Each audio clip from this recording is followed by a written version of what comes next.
Can't hear me? How is that? Okay. Okay now? Yes. All right, thanks. I'm hesitant to do anything. I think most of you know me, but if anyone does not know me, my name is Keren Tischler, and I will be providing the message this morning in Bucky's place. So sorry you get me instead of Bucky. And I'm going to deliver the message that I intended to deliver at the beginning of this month when we decided as a service leadership team to pivot in response to what our fellowship had experienced the week before so that we could care for one another as part of being a community. That's what we do, right? So this topic is renewing ourselves in the arms of Mother Earth. And last month I had offered an invitation to go outside and spend some time, and that did not go out to you this month. So I'm going to do something a little bit different with that today. But this topic came to me in about mid-March as things were just starting to shift in our weather. And we were glimpsing those first teasers of spring. Each one this year was punctuated by this great exclamation point of yet another snowstorm. And so when I had sent that invitation to everyone, it seemed like it was still very wintry. Not too many things were dripping, and if they were, it was very intermittent. So still, there was this one particular day, and there always is. It's always a sunny day in early spring when I could feel my energy rise and awaken. Does anyone else get that? And what was cool to me is this is happening as the sap is literally rising in the trees outside. It felt mysterious to me, and it felt miraculous, and I just felt so grateful for that energy. We don't do anything to really deserve that. It's just part of how it is to be alive. But I also wanted to choose this topic because, in my opinion, it's essential that we resource ourselves in times like this, that we resource ourselves with that which brings joy and wonder in deeply troubling times, so that we can endure and keep at the good work that so many of you here are engaged in, so that we have something to be for that is larger than that which we are daily affronted with to oppose. As Rebecca Solnit put it, joy does not betray but sustains activism. And when you face a politics that aspires to make you fearful, alienated, and isolated, joy is a fine initial act of insurrection. So keep that in your pocket. I would add that joy needs to be watered and nurtured, though. And the seasonal cycle that we're in right now reminds us to return and tend to things. Things repeat, they move and they flow, and we go over and over, but we're changed, as Bucky told us in his last message. We're changed each time. I feel spring as a time when seeds of joy and wonder are being watered all about. All I need to do is stop and notice, and that gift is there, freely given. Surely, in our current climate, after a long, dark winter, spring does not slip by unnoticed. The snowmelt is flowing vigorously, especially this year, into the streams on its way to the lake, causing little ephemeral ponds to pop up all over the place. In some places, the peepers have just started to sing, and the wood frogs. I can hardly keep our ducks from floating to the neighbor's property every single day. In many religious traditions, being anointed with water is a sacred act.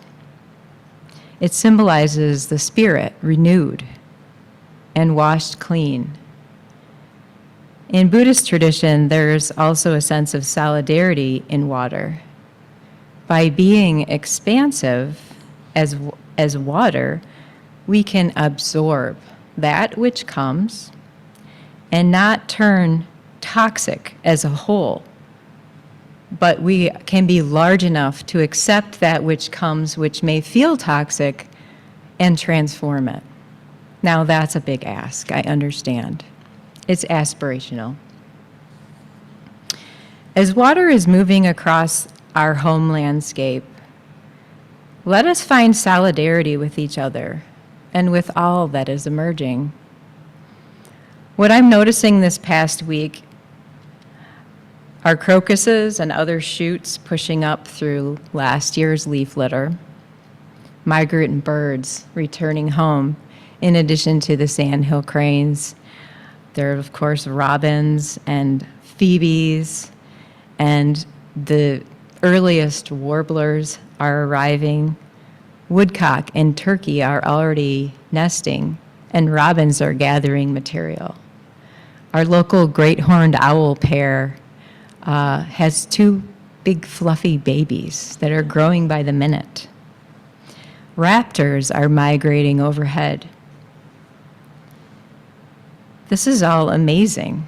I used to study loons, and the oldest known age common loon just returned to Seney National Wildlife Refuge for his 38th season.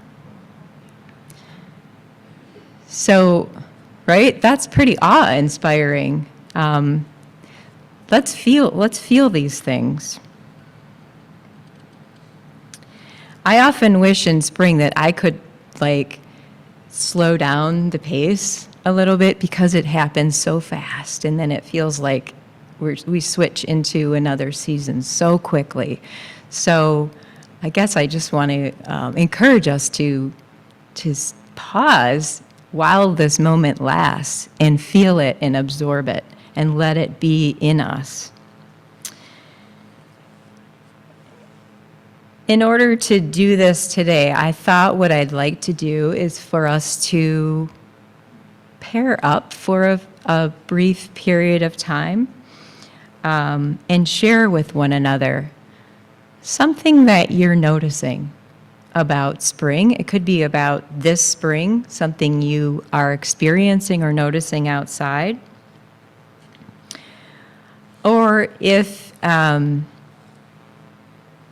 nothing is coming to mind, or you aren't able to be outside right now, can you think of something that has brought you wonder and joy from the natural world in your lifetime? It could even be something that you carry along with you since childhood. Something that brings a sense of awe or wonder or joy, particularly about the natural world. And what I'd like to do in a moment is to ask you to find someone near you whom you can pair up with. I'll ring an initial bell. You can choose who will speak first. The first person will have about 3 minutes to share, while the second person just listens. No dialogue, just listen. I'll ring a second bell to indicate it's time to wrap up and switch, so that the second person shares and the first person listens. After a few more minutes, I'll ring a third bell to indicate it's time to wrap up and thank your partner.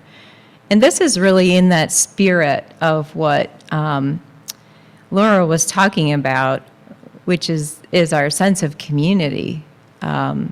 in sharing with each other, sometimes what we experience gets amplified or builds up. We also sort of share someone else's experience, and it grows, or at least it has the potential to. But also know that if really this is doing this sort of an exercise is not your thing, you're really uncomfortable doing that, you can just sit quietly and online.